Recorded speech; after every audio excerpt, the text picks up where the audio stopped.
सभी को नमस्कार, स्वागत इस सत्र में। और आप सभी आशा करता हूँ अगला शिविर के लिए आप लोगों का प्रिपरेशन होता होगा। और वो विषय आज का टॉपिक नहीं है। आज का टॉपिक है इन्वेस्टमेंट इन कृषि Gurukul of your time, energy and money. जो लोग भी राजीव भाई जी के आधार पर काम कर रहे हैं, गुरुकुल के आधार पर काम कर रहे हैं और स्वदेशी स्वावलंबन उत्पाद और देश का कल्याण, कृषि का कल्याण हेतु जो लोग काम कर रहे हैं, उन सब के लिए एक आज का डेट में बड़ा समस्या है। कुछ लोग बोलते हैं सर हमारे पास पैसा नहीं है, काम कैसे करें। और आप में से ही कोई बोले कि हम तो पैसा के लक्ष्य में आए थे। और या अच्छा बात है, बुरा नहीं है। क्यों अच्छा है? देखो, पैसा तो कलकत्ता वाली भी कमा लेती है। पैसा कमाने के लिए विश्व में बहुत सारा रास्ता है, रास्ता ही रास्ता है। कोई चाहे तो कचड़ा बेच के भी पैसा बना सकता है। चाइना वाले तो आदमी का पोटी बेच के भी पैसा कमा लेते हैं। कुछ लोग गाय बेच के पैसा कमा लेते हैं। लेकिन वो इम्पोर्टेंट नहीं है। हमें पैसा कमाना है तो गुरुकुल से, हमें पैसा कमाना है तो कृषि गुरुकुल से, हमें पैसा कमाना है तो स्वास्थ्य गुरुकुल से, हमें पैसा कमाना है तो स्वावलंबन स्वरोजगार गुरुकुल से, हमें पैसा कमाना है तो आध्यात्म गुरुकुल से। ये क्यों कमाना है? क्योंकि ये आध्यात्मिक धर्मयुक्त पैसा है और इससे देश का कल्याण होगा। क्योंकि हम भी युवा हैं और हम आज के डेट में महात्मा गांधी, गोपबंधु जैसे उस लेवल का त्याग करने का कैपेसिटी पे जनरली नहीं है। क्योंकि समाज और वर्तमान का स्थिति हमें अलाउ नहीं कर रहा है। जिस दिन करेगा बन जाएंगे। जिस दिन वो मानसिकता हमारे अंदर वो उन्नति आ जाएगा कि हम भी सुभाष बोस जैसे, भगत सिंह जैसे अपने को त्याग करेंगे तो कर लेंगे। अभी का स्थिति तो नहीं है तो नहीं है, उसके लिए चिंतन नहीं करना है।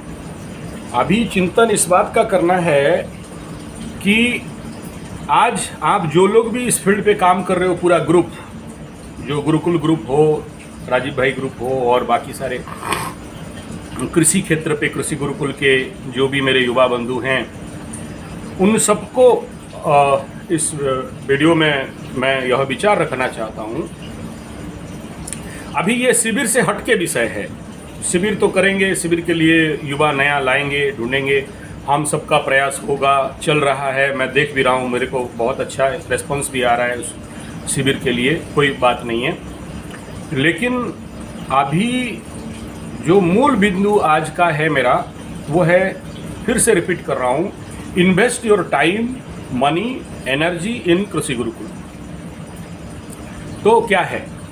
देखिए, अभी आप लोग अपना फील्ड पे काम कर रहे हो, किसी का पैसा का प्रॉब्लम है, कोई बोलता है संगठन का पैसा से चल रहे हैं। संगठन का पैसा है तो गाड़ी का टिकट करते हैं, फिर एक जगह से दूसरा जगह जाते हैं, या गाड़ी में तेल भर के मूवमेंट करते हैं, या फिर कोई शिविर ऑर्गेनाइज करते हैं संगठन का पैसा से। ये ठीक है, बहुत दिन तक नहीं चलेगा ऐसा संगठन।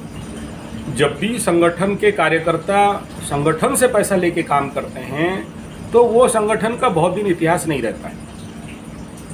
हम सब आपको स्वावलंबी बनना है और वो भी कृषि से बनना है, स्वावलंबन उत्पाद से बनना है, गुरुकुल से बनना है। जब जो हमारा रुचि है, जो हमारा रुझान है, जो हमारा टिस है, वहीं से जब हम रोजगार करना चालू कर देंगे तो हम पार्ट टाइम वर्कर नहीं होंगे, फुल टाइम वर्कर होंगे।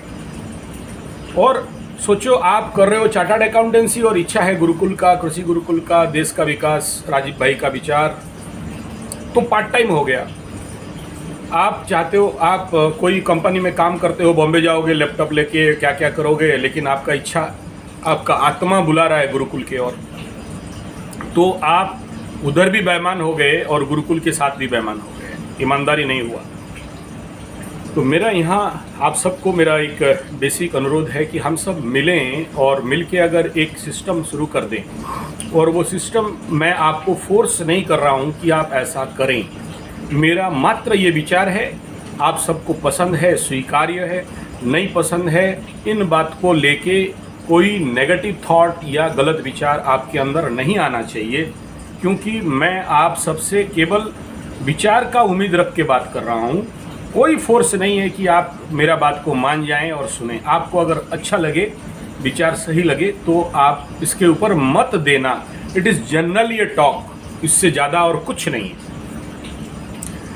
सामान्य कथोपकथन है, उससे ज़्यादा और कुछ नहीं है।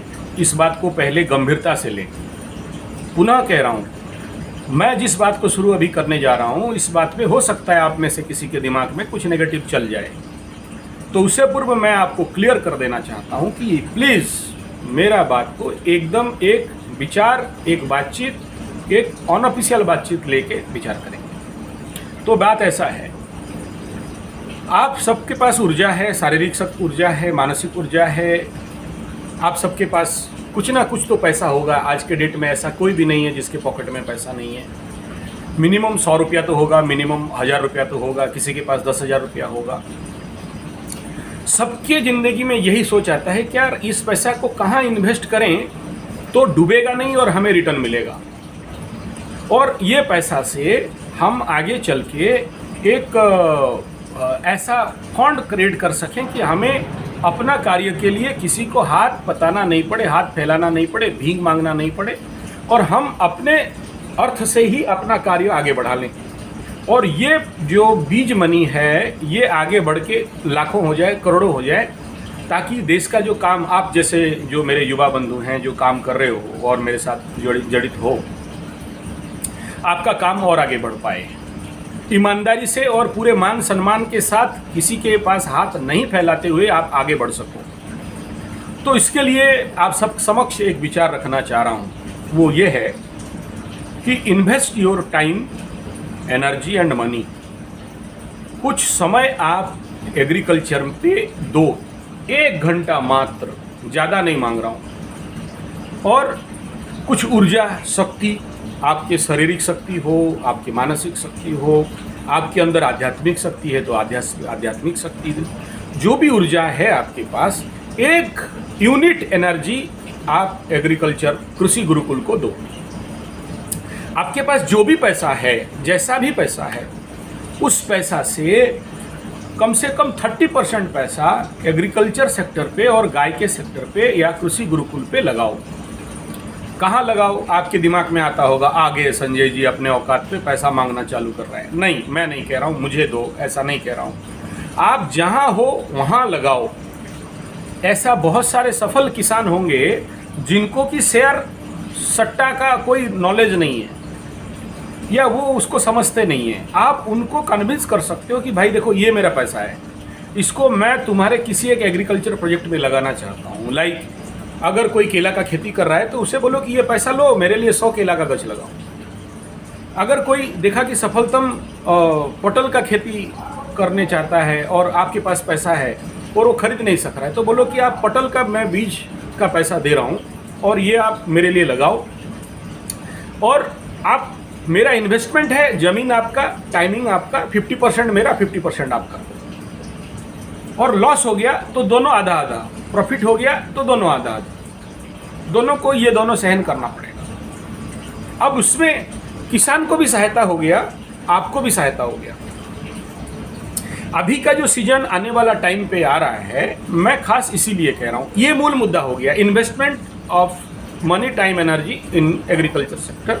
आप कोई सफलतम कृषक को देख लो, उसे इन्वेस्ट करो, या फिर जैसे मेरे पास 100-150 एकड़ ज़मीन पड़ा हुआ है, एक जगह में नहीं है, अलग अलग जगह में, एक जगह में 40-55 एकड़ ज़मीन है, बाकी जगह में भी ऐसे, कुछ पेपर वाला है, कुछ नॉन पेपर वाला है, कुछ गांव वाले गुरुकुल के लिए डोनेट किए हैं, ऑफिशियली डोनेट किए हैं, कुछ अनऑफिशियली डोनेट किए हैं, कुछ ज़मीन झारखंड में है, उड़ीसा में है, कुछ बंगाल वाले भी दिए हुए हैं, कुछ छत्तीसगढ़ में भी है।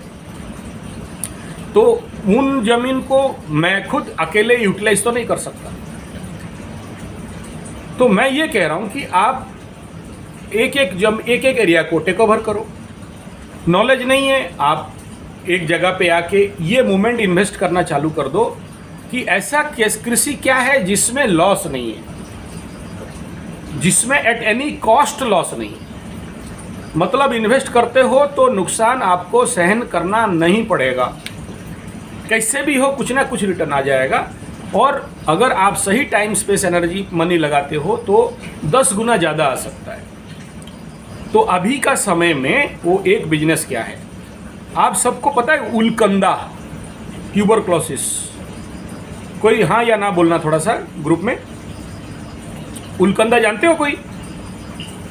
मेरे बात सुन रहे हैं सब कोई? उलकंदा नहीं पता है, ठीक है, उड़िया लो। अच्छा, जिनको पता है ठीक है, और नहीं पता आप नेट में देख लेना। और भुवनेश्वर में उसका एक बहुत बड़ा रिसर्च सेंटर है, आइगोनिया चैस करके, उसमें खंडोगिरी जाने का टाइम लेफ्ट साइड में पड़ता है, हॉर्टिकल्चर एग्रीकल्चर सेक्टर का लेफ्ट साइड में 650 एकड़ का प्रोजेक्ट है, जिसमें ट्यूबरक्लोसिस कंदा का बहुत बड़ा रिसर्च चल रहा है। और आज से नहीं, बहुत साल से, करीब 20-25 साल से ओडिशा में चल रहा है। और कंदा बिजनेस, कंदा मतलब मिट्टी के नीचे होने वाला एक कंदमूल, ठीक है। मैं अभी जिस कंद का बात कर रहा हूँ वो देसी कंद है। जनरली ये नुकसान नहीं होता, क्योंकि एक गाय बकरी इसको नहीं खाते। गाय को उसके कंदा का पत्ता भी दे दो तो भी वो सूंघेगा भी नहीं, ऐसा है। और दूसरा इसका ये प्रॉफिट है कि आप एक बार लगा दिए तो पानी का भी ज़रूरत नहीं है, जीरो वाटरिंग। और लगाने का अभी उसका सबसे बेहतर और बढ़िया टाइम अभी आ रहा है। और अभी देखो, कार्तिक महीना ख़त्म होने के बाद इसका प्रोडक्शन बाज़ार पे आ जाता है। बाज़ार पे जाओगे, उलकंदा गोल गोल रह के रहता है, वो कैंसर सेल जैसे एक बड़ा बड़ा गोल गोल रहता है। और नेट में भी देख लो, उलकंदा मारो तो निकल जाएगा। हमारे उड़ीसा में बहुत वेराइटी का है, शकरकंद का है, कनमूल कंदा है, और गया आलू कंदा है, ऑस्ट्रेलियन कंदा आलू है, और भी मतलब भुई आलू कंदा है। इस प्रकार के बहुत सारे हैं। मैं उन सब का बात नहीं कर रहा हूँ, उन सब में ज़्यादा इन्वेस्टमेंट है और टाइम है। लेकिन जो जंगली स्वदेशी उलकंद है, उलकंद का एक अभी बाजार पे मात्र 10 रुपया, 12 रुपया, 15 रुपया, 20 रुपया, बहुत ज़्यादा होने से 30 रुपया किलो तक चलता है, ईटेबल प्रोडक्ट। लेकिन उसमें छोटा छोटा निकला रहता है, जो कि बीज आकार में उसको लगाया जाता है, और उसका रेट कॉस्ट बहुत कम होता है, 5-10 रुपया ऐसा किलो होता है। क्योंकि वो कोई लेके खाता नहीं है, क्योंकि छोटा छोटा रहता है। वो उसको मिट्टी में लगाओगे बड़ा हो जाएगा, और 1 साल के अंदर भी उसका प्रोडक्शन होता है। 2 साल भी रखोगे, आपका ये फिक्स डिपॉजिट बन जाता है। उलकंदा का खेती means it is a fix deposit. गाय बकरी खाएंगे नहीं, पानी देना है नहीं, बहुत ज़्यादा चेकिंग करना नहीं है। और ये बारिश के दिनों में अपने आप उगाता है, और ये कार्तिक पूर्णिमा से पूर्व अपने आप उसका पेड़ मर जाता है, कंदा मिट्टी के अंदर रहता है, फिर अगला साल फिर पौधा होता है और वो बड़ा होने लगता है। तो उसमें एक ही बार इन्वेस्टमेंट और एक ही बार मतलब उसमें घुसना है, और उससे ज़्यादा कुछ नहीं। तो आपके पास अगर पैसा है और टाइम है तो इसको बाज़ार से खरीद लो। बाज़ार में खरीद के अभी स्टॉक रखो आपके पास, ख़राब नहीं हो, उसके लिए मैं प्रोसेस बता दूंगा। और वो कोई प्रोसेस नहीं है, छाँव पे रखना है और पानी नहीं पड़े, और आप देखोगे ठीक बारिश होते होते उसके अंदर से स्प्राउडेड होने लगेगा, अंकुरित होने लगेगा, 1-2 पत्ता निकलने लग जाएगा। ठीक उसी समय उसको लगाना, यानी मार्च, अप्रैल, मई के अंदर अंदर इसको लगाया जाता है। और कोई कोई उसको जून जुलाई में भी लगाते हैं। लेकिन मेरा एक्सपीरियंस कहता है कि March April is the best time. तो हमारे हाथ में 3 महीना है, लेकिन बाज़ार में ये उलकंदा अभी मात्र 1 महीना ही मिलेगा, क्योंकि जंगली प्रोडक्ट है, इसके बाद और नहीं मिलता है। और चेस में जाओगे तो जनवरी तक मिलता है 40 रुपया किलो में, उसके बाद नहीं मिलता है, उसके बाद वहाँ से ख़त्म हो जाता है। चेस का रेट था 40 रुपया किलो, क्योंकि वो थोड़ा हाइब्रिड का टाइप है और बड़ा बड़ा कंदा बैठता है।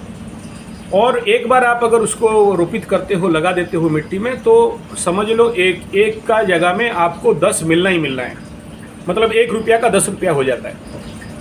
तो आपका ऐसा शेयर होगा कि 1 रुपया में 10 रुपया, तो 5 रुपया तो आपको नेट, क्योंकि आपके पास ज़मीन नहीं है, आपके पास बाकी कुछ नहीं है, तो 50% का हिसाब अगर लेते हो तो 1 का 5 रुपया हो जाएगा। होना ही होना है, इसलिए होना है क्योंकि गाय बकरी नहीं खाते, इसलिए होना है क्योंकि जनरल आदमी भी इसको नहीं लेते। क्यों नहीं लेते कि गांव गांव घर घर चारों तरफ ये उगाता है, सबके पास होता है, और जल्दी इसको कोई खाता नहीं है। लेकिन मैं जिस बात का कह रहा हूँ कि ये उलकंदा अगर आपके पास 1 टन 2 टन 100 टन का प्रोडक्ट हो गया तो इसका बढ़िया बाई प्रोडक्ट बनता है, और कम खर्चा में बाई प्रोडक्ट बन जाता है इसका। बहुत सारे इसको पाउडर बना के बहुत सारे इंग्रेडिएंट्स होम्योपैथी का, आयुर्वेद का औषधि भी बनता है और कॉन्स्टिपेशन का बहुत अच्छा दवाई बनता है। प्लस इससे जैसे चाउमीन वगैरह और बहुत सारे ऐसे नूडल्स टाइप जो बनता है, इसका पाउडर उसमें ऐड होता है।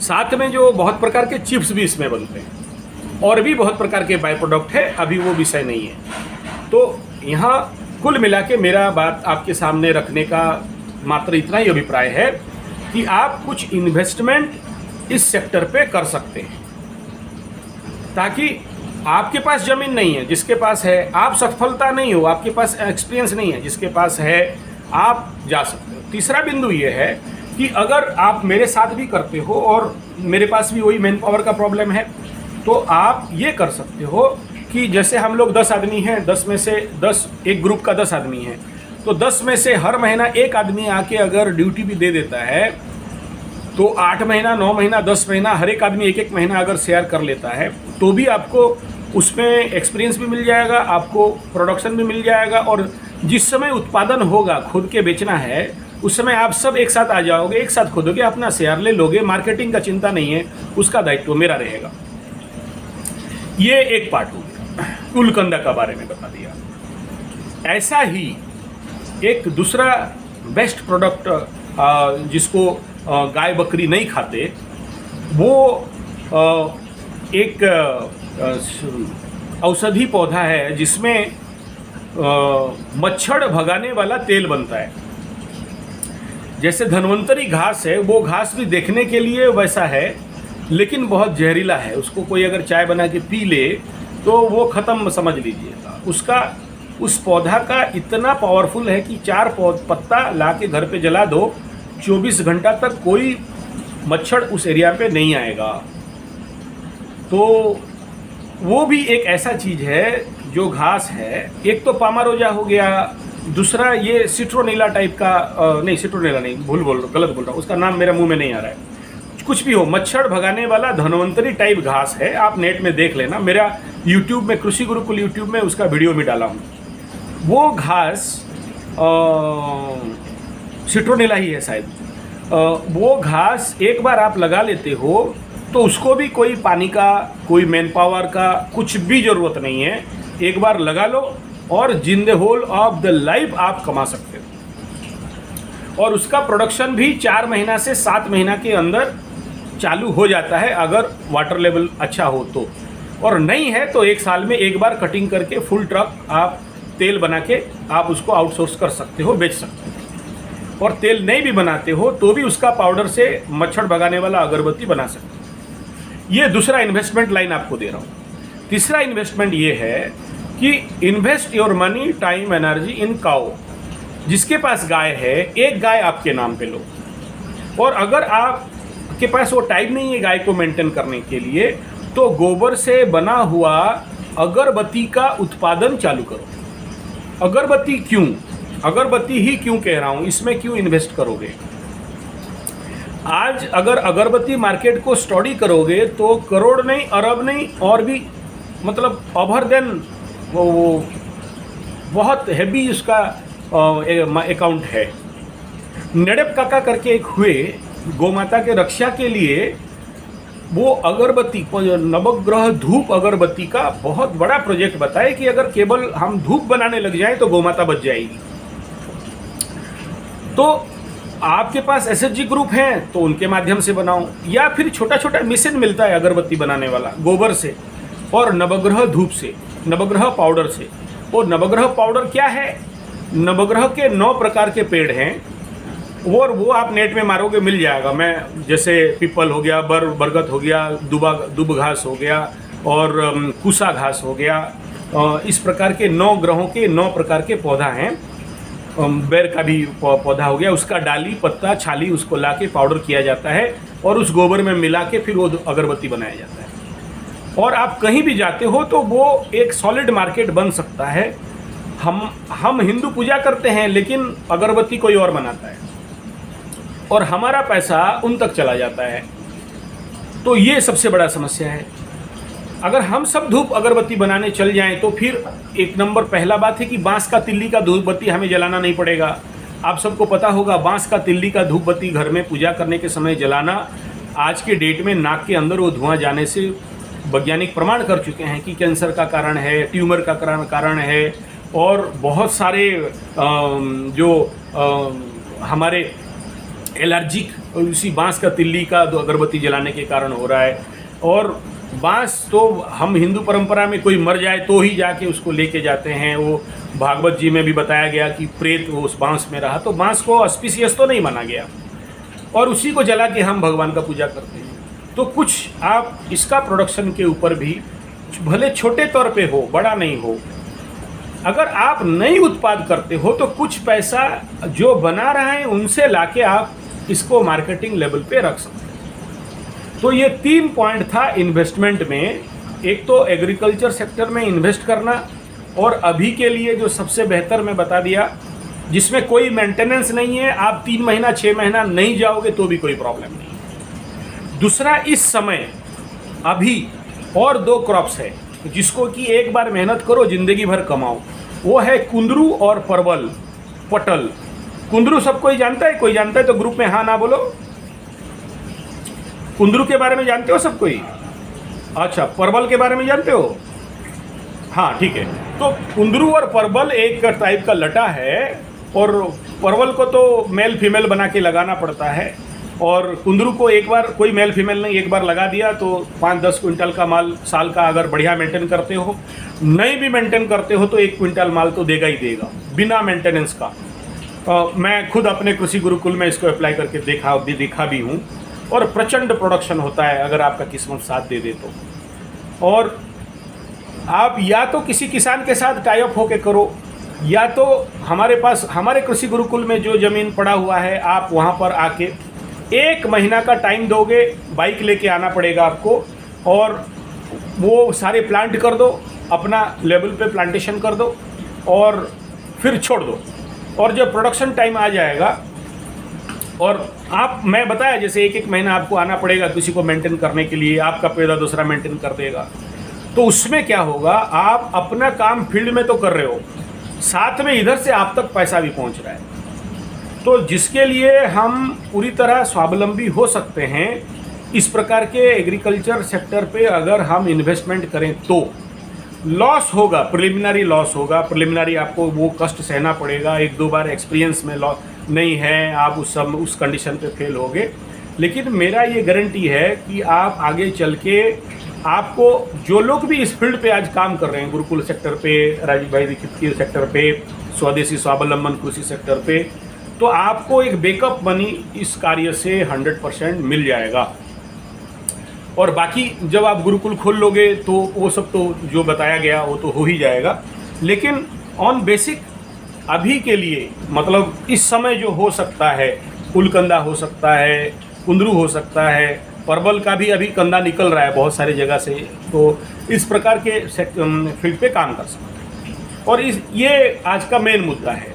और साथ में जो बताया कि जंगल से हरड़ा बहड़ा आंवला जुगाड़ करना, इमली का बीज जुगाड़ करना, आमठा का बीज जुगाड़ करना, ये भी उठाने के पीछे, कलेक्शन करने के पीछे एसएचजी ग्रुप को लगा के आप खुद उसके पीछे भी यही इन्वेस्टमेंट का ही खेल है।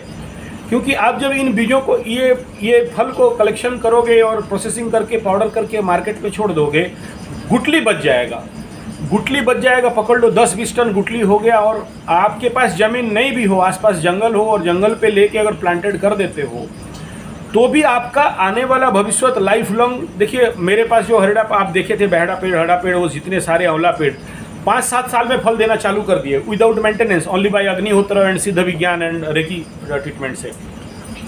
तो आप भी इस प्रकार के, अगर आपके पास ह्यूज अमाउंट ऑफ बीज हो गया, तो उन बीजों को लाके आप हमारे कृषि गुरुकुल में, आपके कृषि गुरुकुल में, या किसी जंगल में, या ऐसा कृषक आपके आसपास, अभी जब फील्ड में काम करोगे और भी किसान मिल जाएंगे, उनके, वो अगर अलाउ करते हैं तो उनके फील्ड में डाल के आप 5-7 साल के अंदर, ये लॉन्ग टर्म प्रोजेक्ट के लिए बोल रहा हूँ। अभी का प्रोजेक्ट जो बोला वो उलकंदा के लिए बोला, और धनवंतरी, सिट्रोनिला, और ये परवल, और इसका बाद बोला, तो उसमें आप लोग कमा सकते हैं। और इन सब के बावजूद एक बिंदु, जैसे आप 7 दिन के लिए शिविर में आए, 1 महीना के लिए शिविर में आए, तो अभी एक और शिविर का अगर आप लोग के दिमाग में चिंतन पे मैं डालना चाहता हूँ, अगर ये पॉसिबल, वो होगा 4 महीना में 1 लाख से 4 लाख कमाने का शिविर। कहाँ से? बोला कृषि गुरुकुल से। यानी आपको 4 महीना कहीं हिलना नहीं है, 4 महीना कृषि गुरुकुल में गड़ोगे। क्यों गड़ोगे बता रहा हूँ। अभी देखो मेरे भाई, मेरे मित्र, मेरे युवा बंधु, अभी जो फॉर्मूला दे रहा हूँ ये 100% का फॉर्मूला दे रहा हूँ। 3 महीना से 4 महीना आपको आपका सब काम छोड़ के कृषि गुरुकुल में आना है। ये भी 50-50 का प्रोजेक्ट है। अभी अगला महीना दिसंबर 15 के बाद, ये जैसे वृश्चिक संक्रांति हो गया, इसके बाद धनु संक्रांति होगा। ये धनु संक्रांति के आसपास तरबूज का खेती होता है, मतलब बीज लगाना चालू हो जाता है, ताकि वो 3 महीना जनवरी, फरवरी, मार्च फाइनल प्रोडक्ट निकल जाए। यानी 3 से 4 महीना आप सब काम छोड़ के आओगे, जमीन पे, कृषि गुरुकुल के जमीन पे रहोगे, लड़ोगे, तरबूज का बीज लगाओगे, देसी में भी लगाओगे और बाकी जो भी मैं पद्धति बताऊंगा उस क्षेत्र में भी लगाओगे। और ये तरबूज के साथ साथ, क्योंकि तरबूज 3-4 महीना में पैसा दे देगा, साथ में पम्पकिन, बैतालू, माखन जो गोल गोल पीला पीला बड़ा बड़ा रहता है, उसका भी ये टाइम है। एक साथ मिश्रित कृषि करोगे और 3 से 4 महीना आपको गड़ना है। ये मेरा गारंटी है कि 4 महीना खटोगे और वो पैसा पाओगे। साल भर आपको कहीं पर नौकरी करने के लिए किसी के सामने हाथ फैलाने के लिए नहीं पड़ेगा। बेधड़क घूम के आप हमारे गुरुकुल का और राजीव भाई दीक्षित का और स्वदेशी स्वावलंबन का और कृषि गुरुकुल का काम बेधड़क आप कर सकते हो। तो ये तरबूज और पम्पकिन और मिश्रित कृषि और 1-2 आइटम जो इस समय होता है, और वो ह्यूज अमाउंट कर देता है। अगर ये इस समय अगर राइट टाइम पे, सही मुहूर्त पे देख के अगर तरबूज का खेती हो जाए, मैं उनको कह रहा हूँ जो लोग मतलब रियली जिनको पैसा ज़रूरत है और इस क्षेत्र पे कमाना चाहते हैं, तो उनके लिए मैं खास ये कह रहा हूँ कि 3-4 महीना में आप ये रोजगार लेवल पे पहुँच जाओगे बिफोर समर। और इस समय मतलब बहुत एक सही टाइम, बहुत सही समय है, ये किया जा सकता है। तो इसमें क्या होगा, आपका अर्थव्यवस्था सुधरेगा और आप किसी के ऊपर डिपेंड नहीं होगे, और कृषि गुरुकुल का एक्सपीरियंस आपको मिलेगा, प्लस आपका इकोनॉमिक कंडीशन, आर्थिक स्थिति मजबूत होगा। और जब आप खुद खेती करने लगोगे तो किसानों के समस्याओं को प्रैक्टिकली समझ पाओगे, तब जाके हम जो किसान आंदोलन कर रहे हैं या किसानों को हम अपना समस्या या समाधान दे रहे हैं, उनको आप और बेहतर ढंग से आप अपना समस्या और समस्याओं का समाधान दे सकते हो। जब तक खुद किसानी नहीं करोगे, कृषि नहीं करोगे, ग्राउंड जीरो पे नहीं जाओगे, तब तक आप प्रैक्टिकल लेवल पे इन कामों को नहीं कर सकते। तो ये 3-4 महीना के अंदर एक बहुत बड़ा कार्यक्रम हम लोग कृषि क्षेत्र के लिए ले सकते हैं और अपना सही इन्वेस्टमेंट कर सकते हैं। और इसमें एक और बात कि अगर आपके पास पैसा नहीं है, जैसे वो सुचिस्मिता कह रही थी, कोई भुवनेश्वर का भाई हैं, वो काला गेहूं और रेड गेहूं के लिए इन्वेस्टमेंट करना चाहते तो हैं, लेकिन वो अकेले लड़की क्या करेगी। तो आप ऐसे इन्वेस्टर ढूंढ सकते हो। वो आर्मी के हैं, वो शायद बोल रहे हैं मुझे लॉस एंड प्रॉफिट का कोई प्रॉब्लम नहीं है, मैं आपका गुरुकुल में इन्वेस्ट करना चाहता हूं और गेहूं जो भी मिल जाए मेरा खाने के लिए हो जाए और ज़्यादा हुआ तो बाकी लोगों के लिए हो जाए। तो ऐसे इन्वेस्टर भी ढूंढना है आपके माध्यम से। आपके पास ऐसा जरूर होंगे इन्वेस्टर्स जो कि चाहते हैं कि 1 नंबर भारतीय और देसी बीज का संरक्षण संवर्धन हो जाए, विदेशी बीज, हाइब्रिड बीज, जीएम बीज का हम बहिष्कार कर लें। और दूसरा ये कि उन्हें भी उस पैसा का सदुपयोग हो जाए, तो हाँ, उनका पैसा जो किसी शेयर सट्टा और बिजनेस में लग रहा है, या कोई चिट फंड या क्या बोलते हैं उसको खरीद के खरीद के वो अपना पैसा इन्वेस्ट कर रहे हैं, वो पैसा कोई मांस के आमदनी रफ्तानी में जा रहा है या कोई मल्टीनेशनल कंपनी में जा रहा है। व्हाई नॉट इन कृषि गुरुकुल। जब कृषि गुरुकुल में आप इन्वेस्ट कर दोगे तो आपको भी मिल गया, उनको भी मिल गया और कृषि गुरुकुल को भी मिल गया। तो इन्वेस्टर, मैं नहीं कह रहा हूँ फोर्सफुली कोई इन्वेस्टर को ढूंढो, मुर्गा बनाओ और उसमें ठगो, ना, ऐसा नहीं।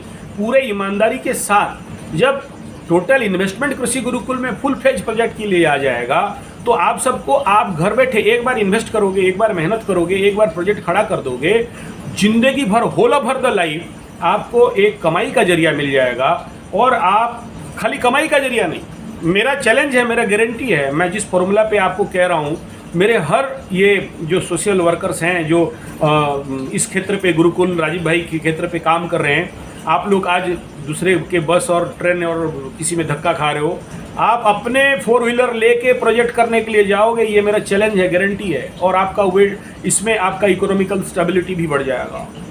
धन्यवाद। और मेरा विषय यहाँ ख़त्म होता है। अभी आप लोगों का क्वेश्चन आंसर है, आप लोग प्रश्न पूछ सकते हो। 30 मिनट का टाइम लिया था, 30 मिनट 31 सेकंड पे ख़त्म किया। अभी आप लोग पूछ सकते हो आपका प्रश्न। Yes group.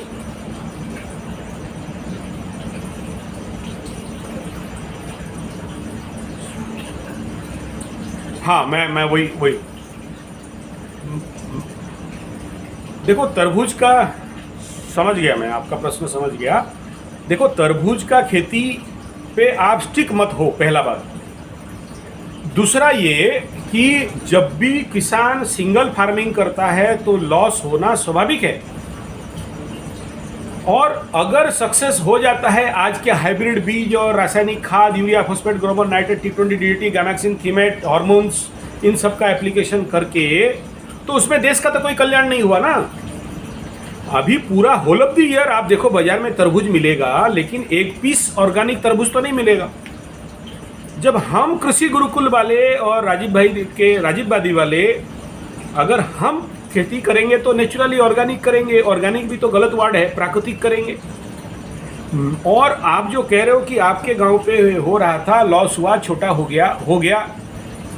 अब हम जिसका ट्रेनिंग, और आप जब मेरे अंडर पे, कृषि गुरुकुल के अंडर पे काम करोगे, तो हमारे एग्रीकल्चर पे अग्निहोत्र फार्मिंग, सिद्ध फार्मिंग, रेकी फार्मिंग, प्राकृतिक कृषि, जीवामृत, घनामृत फार्मिंग, और उसमें म्यूजिक फार्मिंग, इस प्रकार के कई सारे चीज मिलाए जाएंगे ना भाई उसमें।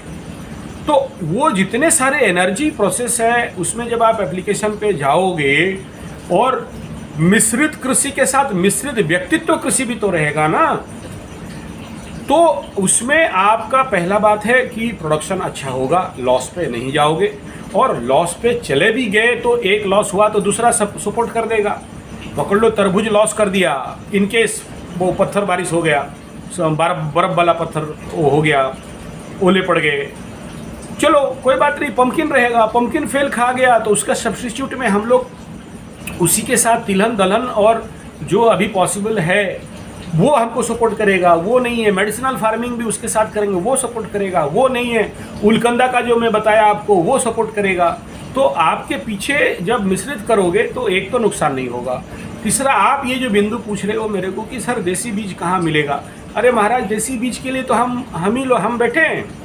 एक तो हमें खुद को जनरेट करना, दूसरा वो इंटीरियर विलेज जहाँ पर अभी तक लाइन नहीं पहुँचा उड़ीसा के अंदर, ऐसे जगह में अवेलेबल है। गांव के आप पौड़ी भुइयाँ सेक्टर पे जाओगे, कंधो सेक्टर पे जाओगे, हुलका एक आदिवासी सेक्टर है, वहाँ पर जाओगे, खड़िया आदिवासी संप्रदाय है, जहाँ पर अभी भी यू नेवर बिलीव, रास्ता नहीं है। मैं बुलेट लेके जाता हूँ, 4 व्हीलर लेके जाता हूँ, तो पहाड़ के नीचे गाड़ी रख के फिर पहाड़ में चलते चलते ऊपर चढ़ना पड़ता है। उस एरिया पे, उस बेल्ट पे जाओगे तो देसी बैतालू मिलेगा, देसी लाऊ मिलेगा।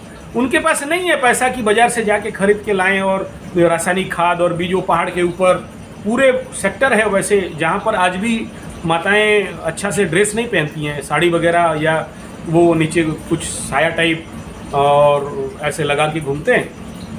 आज तक उनके पास वो अवेलेबल है। देसी उड़द का भी बीज अवेलेबल है, देसी चावल का भी अवेलेबल है। तो आप चाहो तो उसका व्यवस्था हो जाएगा, वो प्रॉब्लम नहीं है। ठीक है ना। नेक्स्ट क्वेश्चन हैं, उसमें सबसे पहला ये बिंदु है ना, अब तक जिस जमीन पे रासायनिक खाद का एप्लीकेशन हो रहा था, रासायनिक खाद दिया जा रहा था, और सडन आज बोलोगे कि मैं ऑर्गेनिक कर लूँगा या प्राकृतिक कर लूँगा या बिना जहर मुक्त खेती कर लूँगा, वो ज़मीन पे विगत 20-30 साल से तो ऑलरेडी जहर डाला जा रहा था, वो तो शुद्धिकरण नहीं हुआ है। और मैं या हम लोग अपने गुरुकुल में, you never believe, last 25 year एक बूंदा रासायनिक खाद डाला नहीं गया, डालने में नहीं दिया। इवन मैं बोला भले खेती नहीं हो, लॉस में जाएं, लेकिन रासायनिक खेती अलाउ नहीं किया जा सकता, नहीं करता हूँ। उसके लिए मुझे बहुत लड़ना भी पड़ा। क्योंकि बाकी लोग शेयर के लिए आ गए, बोले इसमें ये डालेंगे तो वो होगा, वो डालेंगे तो वो होगा। मैं बोला मैं कॉम्प्रोमाइज नहीं कर सकता हूँ। तो अगर प्योर ऑर्गेनिक का बात करते हो, प्योर प्राकृतिक कृषि, निसर्ग कृषि का बात करते हो, तो फिर ऐसे ज़मीन को तो पहले सिलेक्शन पे लो, तब जाके आपको 100% ऑर्गेनिक, 100% प्राकृतिक, 100% निसर्ग, 100% जहर मुक्त मिलेगा। और खाली आप किसी का भी ज़मीन को अडॉप्ट करके बोल दोगे कि जहर मुक्त, रासायनिक मुक्त करके हम खेती करके प्रोडक्ट ले लेंगे, अब वो मैं सेटिस्फाई नहीं हूँ उसके लिए। ठीक है, और कोई क्वेश्चन पूछ सकते हैं? देखो, धूप बत्ती का जो प्रोडक्शन, मार्केटिंग, ये पार्ट है ना, ये 2 प्रकार के विषय हैं। एक, जब हम गोबर से बना रहे हैं, नवग्रह धूप बना रहे हैं, तो उसके लिए आपके पास मार्केट बहुत बड़ा पड़ा है, अवेयरनेस का कमी है और मार्केटिंग स्ट्रेटजी में कमी है। जैसे बहुत सारे लास्ट 10 ईयर से 15 ईयर में गौ कथा कर रहा हूँ, 15 साल से, तो बहुत सारे गौशाला वाले मेरे को लेके कथा कराते हैं। वे गौशाला वाला कथा कराते हैं जिनके पास उत्पाद है और बिक्री नहीं हो रहा है। तो उसके माध्यम से जब वो कथा ऑर्गेनाइज करते हैं और मैं कथा करने के लिए जाता हूँ और मेरे सामने वो उनका प्रोडक्ट रखते हैं, कथा के दौरान ही बहुत सारा माल बिक जाता है। मतलब साल भर तक माल स्टॉक था, अगरबत्ती या गोबर का पिरामिड या गोबर का कंडा, और मैं जब कथा करने लगता हूँ तो लोगों को समझ में आ जाता है कि अरे हम बांस का तिल्ली जला रहे, अगरबत्ती जला रहे थे और इसमें ये नुकसान हो रहा था, ये लॉस हो रहा था, हमारा पैसा किसी और सेक्टर पे जा रहा था, और इसको करने से गौ माता का रक्षा हो जाएगा। तो ये एक पार्ट है। दूसरा ये है कि पुशिंग सेल तो करना पड़ेगा। हम सब अगर लग जाए ना पुशिंग सेल पे, आप देखोगे मेरे रूम पे भी कुछ अगरबत्ती था। मैं हालांकि शिविर के दौरान क्लास नहीं ले पाया उसके ऊपर, क्योंकि वो टॉपिक ही नहीं था उस शिविर में, तो मैं उस विषय को छेड़ नहीं पाया। तो धूप एक ऐसा उत्पाद है, ऐसा प्रोडक्ट है, ऐसा चीज़ है जिसमें पूर्ण गौवंश का रक्षा हो सकता है। तो उस सेक्टर के लिए हम सब सोशल मीडिया पे और जिस लोगों से मिल रहे हैं उन तक अगर नहीं पहुंचेंगे, उनको अगर अपना बात को उनके सामने समक्ष विस्तार से नहीं रख सकते, तो वो क्यों खरीदेगा? वो तो देखेगा जो इजीली बहुत बढ़िया सेंट दे रहा है, उसमें वो कितना केमिकल इनहेल कर रहा है, कितना भयंकर खतरनाक जहर इनहेल कर रहा है, उसको तो नहीं पता ना। जैसे किसी लोगों को नहीं पता सफ़ेद नमक में क्या नुकसान है तो खा रहे हैं, काला नमक उनके साथ अगर आप पुशिंग सेल करोगे तब जाके जाएगा।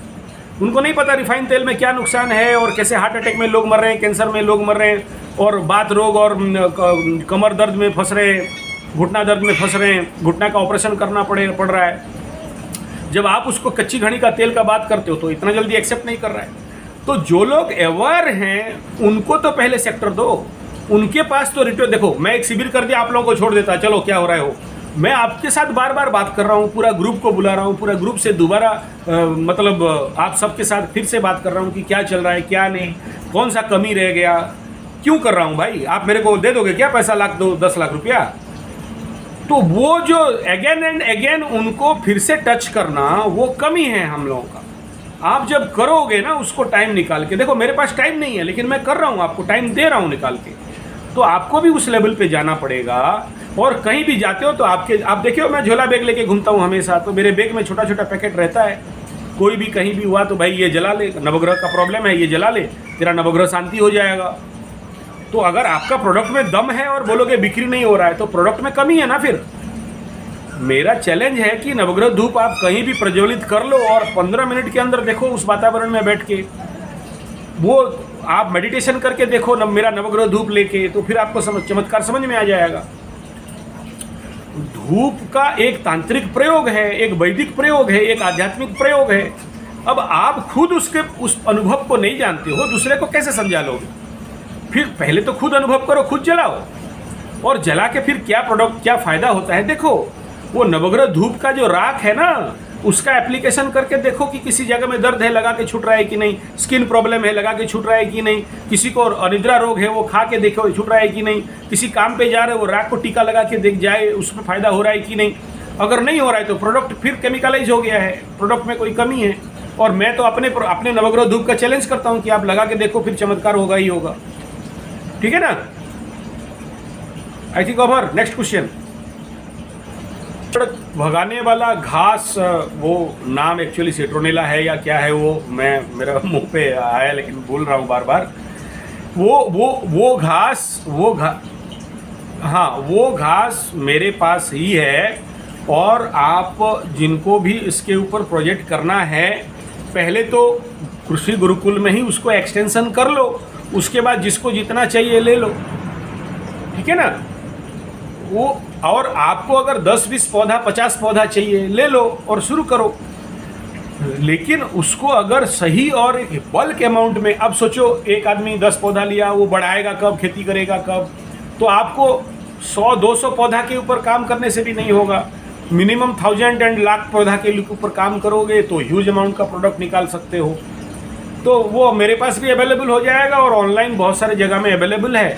और मैं एक जगह बता दे रहा हूँ, अगर आपको पॉसिबल, बहुत बड़ा फार्मिंग वहाँ पर हो रहा है, और वो है अनगुल और समलपुर के बीच में एक रेलवे स्टेशन बड़ा पड़ता है, रेढ़ाखोल से आगे 5 किलोमीटर चले जाओगे तो आपको वो फील्ड मिल जाएगा।